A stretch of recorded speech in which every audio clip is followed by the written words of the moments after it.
Namo Bhagavate Vasudevaya. Om Namo Bhagavate Vasudevaya. Om Namo Bhagavate Vasudevaya. We are continuing with Bhagavad Gita as it is, chapter number 9, text number 22. Ananyaschintayanto mam ye jana paryupasate tesham nityabhiyuktanam yogakshemam vahamyaham. Translation by Srila Prabhupada. But those who always worship me with exclusive devotion, meditating on my transcendental form, to them I carry what they lack and I preserve what they have. Om Agyana Timirandasya Gyananjana Shalakaya Chakshurun Militamena Tasmai Shri Gurave Namaha. Once again, welcome to the Bhagavad Gita class. So we are continuing with the most confidential knowledge given to us in the Bhagavad Gita. And today, the few verses that we'll pick up are going to give us a formula by which we can attain permanent bliss. See, we don't like temporary bliss. Does anyone like happiness which is there today and not there tomorrow? No. We want happiness all the time. So Krishna is going to give us knowledge so that we can achieve a platform where there is permanent bliss. So here in this verse that we read, of course, I covered it last week, but I thought it's very, very important, so I'll repeat it. That if one always worships Krishna, he makes it clear, always, not on Sunday mornings, 8 o'clock, no. Always worshiping Krishna with what? With exclusive devotion, which means we cannot say, okay, I worship Krishna and I worship this one and that one and that one. No. He wants exclusive devotion. Why? Because focus is very, very important, especially on the spiritual path. Focus, determination, just have one goal in life. If I ask my son, what do you want to be when you grow up? And if he says, I want to be a doctor and an engineer and a mechanic and an electrician, no, has to be focused. What do you want? So our goal also will be just one spiritual goal. So he says, if always worshiping Krishna with exclusive devotion. I've mentioned this example before also, that supposing the boy and the girl have got married, and when the girl comes to the boy's house and then she tells the husband, they're just married, that I love you, but I love this neighbor also, that neighbor also, that neighbor also. Is the husband going to like that? No, because he wants exclusive love, exclusive, connection or attachment to the husband. So also with God, the Supreme Lord wants exclusive devotion. And then he says, meditating on my transcendental form. Now, in the Brahma Samhita, there is a very nice prayer by Lord Brahma, and he says, Ishvara Parama Krishna Sat Chid Ananda Vigraha. He says, Ishvara Parama means Parama Ishvara is Krishna. And how is his Vigraha, his form? Sat Chit Anand means it is eternal, it is full of knowledge and full of bliss. That is the transcendental form of the Lord. So Krishna is saying, meditate on my transcendental form. And what will be the result? He says, I will carry what you lack. Whatever we lack, Krishna is going to carry, give us. And he says, I will preserve what you have. So whatever we have will be preserved by Krishna. Now one may say, oh, you know what? I lack $1 million. I lack a big house. I lack Jaguar car. No, that's not what he's talking about. Srila Prabhupada explains, whatever we lack, like sincerity, firm faith, determination on the spiritual path, that is what Krishna will give us. if we lack. And what is he going to preserve? All these that we have. If we have firm faith, we are sincere, we are serious on this path, Krishna is going to preserve that. See? So when he says worship, always worship me, how do we worship Krishna? Is it just we take an incense and, we ring a bell and then just offer incense, flowers? No, that we do. But what he's expecting us is we worship him by the 9 processes. Shravanam, Kirtanam, Vishnu, Smaranam, Padasevanam, Archanam, Vandanam, Dasyam, Sakhyam, Atmanivedanam. This is given to us in Srimad Bhagavatam by Prahlad Maharaj. These are the 9 processes by which we can worship the Supreme Lord. So first is Shravanam, hearing. That's what we are doing. We are hearing from the Bhagavad Gita, which are the words of the Supreme Personality of Godhead. Then comes chanting. Every class, we chant after the class. So chanting. So this is how we worship. We follow the rules and regulations that are given. That's discipline, you see. So he's talking about exclusive worship, exclusive devotion. Then he says, how do we meditate on his form? By hearing and chanting, glorifying. What is chanting? That is glorification of the Lord. You see? And when he says exclusive, means we cannot include the demigods. We should not, Krishna doesn't want us, to worship him and then worship the Devi Devata, demigods also at the same time. They are not on the same platform. We will learn more about the demigods in the future verses. But he's saying if we want life of permanent bliss, then there has to be exclusive devotion. And then there's this very, very important verse in today's verse, which is called Kshema. Kshema means the merciful protection of Krishna. Haven't we heard a saying which says, God helps those who help themselves, right? So if we help ourselves by following the instructions of the Bhagavad Gita, then what will happen?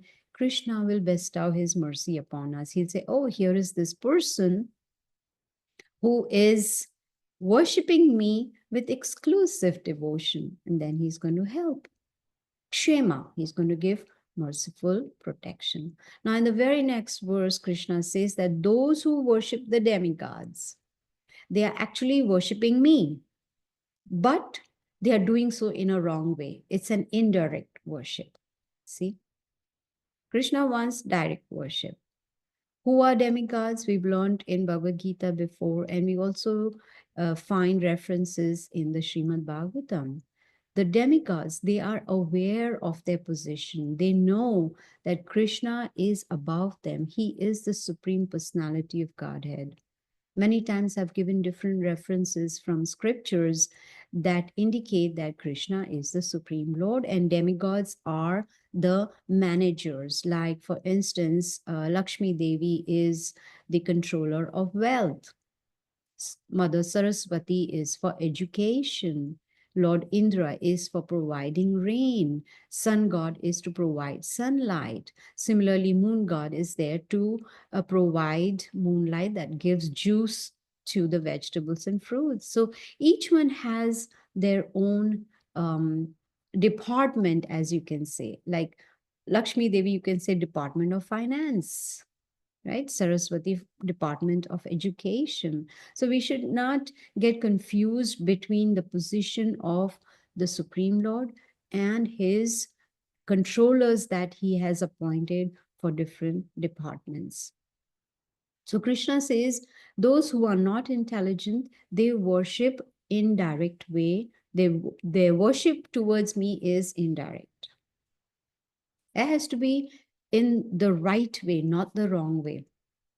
A few days ago, I noticed that the clock in my kitchen stopped working. So I was like, maybe it needs change of battery. So I removed it and I changed the battery. I put a new one. It still won't work. So I'm like, oh no, looks like I have to buy another clock. So I thought maybe let me try another new battery. Maybe this one has gone bad. So I tried a few batteries, but still it wouldn't work. And then I realized I was doing it the wrong way. Like Krishna is saying today, right? The wrong way, worshipping the wrong way. What was I doing? I was putting the battery the wrong way.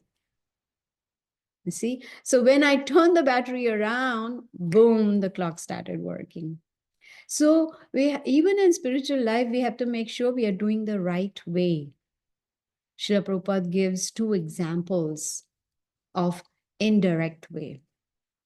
Now, if I want to give energy to my whole body, all I need to do is eat, because that's how I'm going to get strength. So the best way is I put the food in my mouth, it'll go to the stomach, get digested, and the whole body will get nourished. Now, indirect way is, which will definitely not going to help. I take food and I put in my ears and my nose and my eyes and my hands. Is it going to work? No. I won't get nourishment, because whatever I put in my ears, in fact, I'm going to mess up my ears or the nose or the eyes. No. Best way is to feed the stomach. When we feed the stomach, the whole body gets nourished. Similarly, watering the tree. If we put water on the roots of the tree, the whole tree gets nourished automatically. We don't need to water the leaves and the flowers and the branches. No, we don't need to do that. All we need to do is water the roots. So that is what Krishna is trying to explain. When you worship me, all the demigods are already satisfied because they are parts of the Supreme Lord. Another example is, just like the demigods are controllers, in the company, there is a CEO who's the owner of the company. But then each manager is appointed for a department to run the company.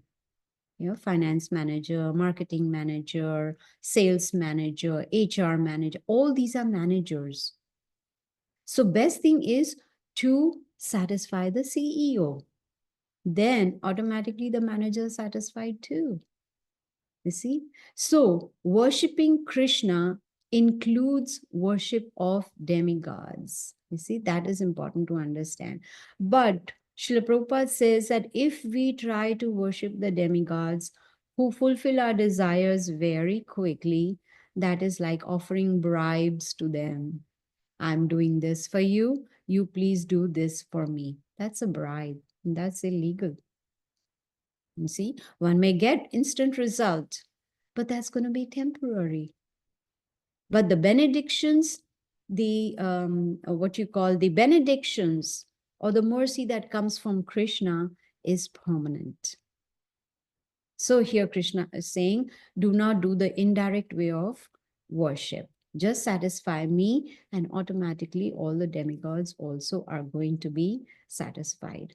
Now, in the very next verse, Krishna says, Aham hi sarva yajnanam.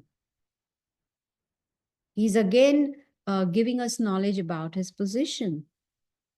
He says, I am the only enjoyer. I am the master of all sacrifices. And if one does not recognize that, then one will fall down. In chapter 3, we had learned, Krishna told Arjuna, Yagnarthat karmanonyatra loko yam karma bandhanaha tad artham karma kantaya mukta sangha samachara. If we want mukti, if we want liberation from the cycle of karma, cycle of birth and death, then we need to perform all sacrifices for the pleasure of Krishna, because he is yagna, he is the sacrifice. That's why he's saying, I'm the master of all the sacrifices. And if we do not recognize that, then we will fall down. Now, the sacrifice mentioned for this age, this Kali Yuga. We've heard this before, right? Krite yadhyayato Vishnu, tretayam yajato make, dwapare paricharyam kalau tad hari kirtana. In Satya Yuga, the sacrifice was meditation for thousands of years. In Treta Yuga, it was fire sacrifice. Dwapar Yuga was elaborate worship in the temples. But Kalau Tad Hari Kirtanat. Kalau means in Kali Yuga. Tad means we get the same benefit which we got in 3 yugas, other 3 yugas. But how? Hari Kirtana, by chanting. That's the easy way in Kali Yuga. That is the form of sacrifice mentioned for us in this age. You see? In verse number 25, Krishna says that those who worship demigods, they take birth in their planets. Those who worship their ancestors go to the planet where the ancestors are. Those who worship ghosts, they go and live with the ghosts. But those who worship me, Krishna says, they will live with me, which is very logical, right? And very fair. So if I buy a ticket from Atlanta to New York, I'm going to reach New York. I'm not going to reach San Francisco. There's no way because I chose to go to New York, and that is where I will end up. That's the ticket I bought. So if it is up to us, we decide which destination do we want. The choice is ours. Krishna is so merciful. He's given us freedom of choice.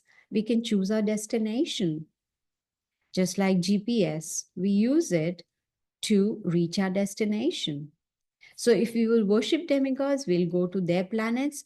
And Krishna says, after staying in the planets of demigods, when our the result of all our pious activities is finished, after we have finished enjoying over there where there is a lot of opulence, then we have to come back to this earthly planet, which means we have to go through the cycle again: birth, disease, old age, death.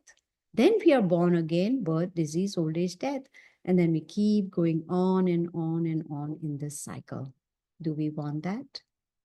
I don't think so, because it is said that this material world is dukhalayam ashashvatam. It is miserable and it is temporary. So even going to the planets of demigods is temporary. But Krishna says those who worship me, they come to my abode and then they never come back to this material world. That is the permanent solution. Permanent solution for permanent bliss. And that is the topmost Vaikuntha planet, which is called Goloka Vrindavan. In fact, the Vedic scriptures, the Vedas, they describe the process by which we can go to other planets. Like I want to go to the sun planet, then there is a process in the Vedas. When I follow that process, then I will get, after leaving the body, I'll get a body which is suitable to live in the sun planet. You see, because sun planet is a fiery planet, right? It's fire. So person gets a suitable body to be able to live there. But then we decide, do we want to go to the sun planet, moon planet, or do we want to go to Krishna Loka? That is important to understand, to choose the right destination. Because Srimad Bhagavatam explains that even the heavenly planets, like people say, I want to go to heaven. Heavenly planets are also in the material world, which means after we finish enjoying over there, we have to come back into this material world. Brahma bhuvana loka punar avartino arjuna mam upetya tu kantaya punar janmana vidyate. That even the highest material planet, heavenly planet, which is called Brahmaloka, there is repeated birth and death. We come back. But he says, Mamopetya, if you come to my planet, Punar Janmana Vidyate, there is no more birth in the material world. So we need to choose based on knowledge. Use our philosophical intelligence and decide what should be my destination, and then accordingly work towards it. Now, another important verse, number 26 of chapter 9. Patram pushpam phalam toyam yome bhaktya prayachati. Krishna says, if one offers me with love and devotion, these are the two important ingredients. If one offers me with love and devotion, a fruit, a flower, a leaf, or water, I will accept it. He's not saying everything. He does not say, you choose what you want to eat and you offer it to me and it's going to be fine. No, he's making it very, very clear. And the important ingredient is love and devotion.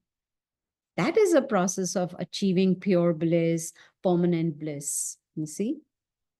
Now we are going to learn a lot about food in chapter number 17. But right now, it's important to understand that these are the 4 items that Krishna accepts. Now, when he says leaf, he's talking about vegetables, right?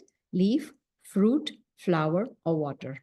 So these, the 17th chapter gives us an indication what are the food items that fall in the mode of goodness, because we can offer food only that is in the mode of goodness, like grains and dairy products and fruits, etc., etc. We learn more in detail, but there is a process to offer food. Now one may say, why should I offer food? I'm a vegetarian, or I'm vegan, or whatever it is. Why should I offer? Because even vegetables have life. So when we cut the vegetables, cook them and eat, we are eating sin.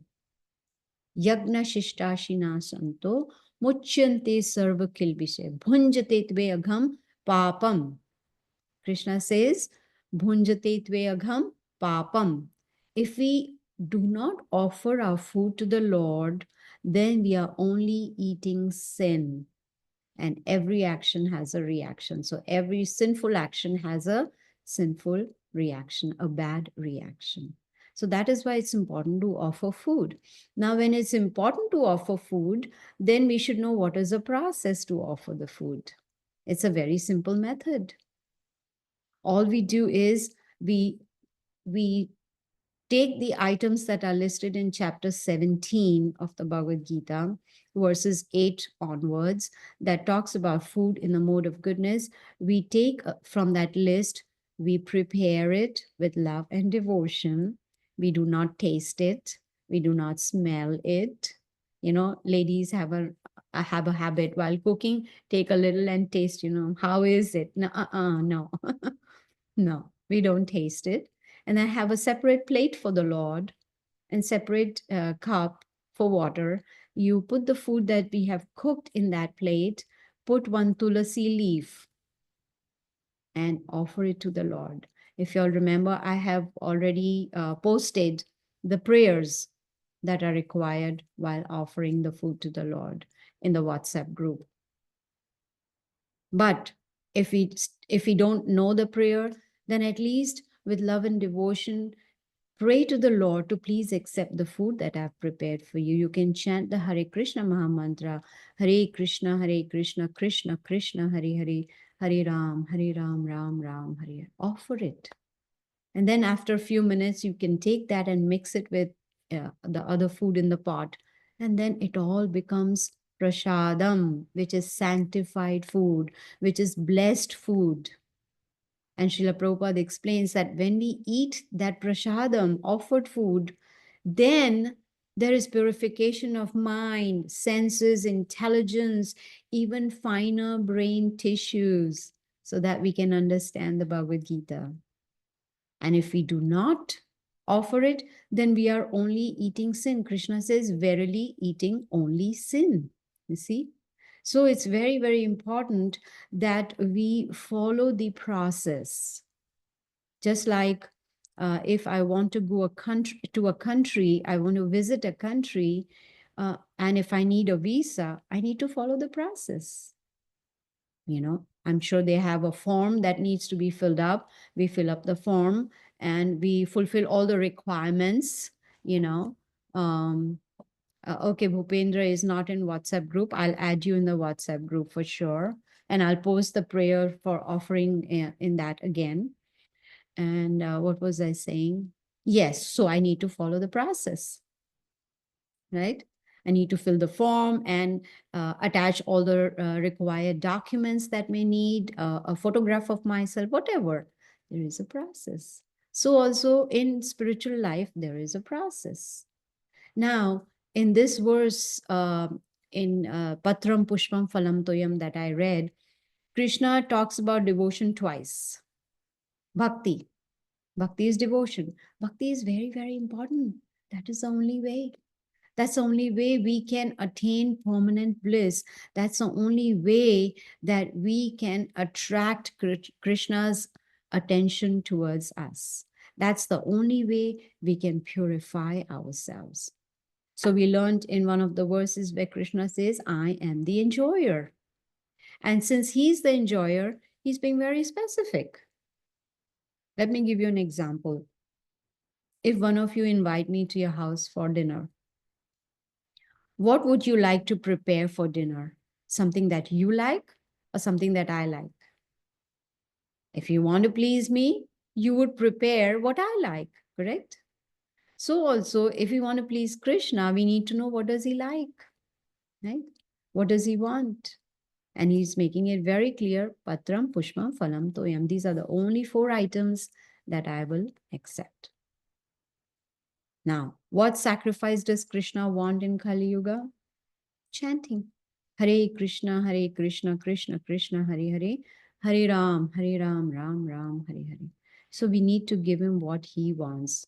That is how we will be able to please him.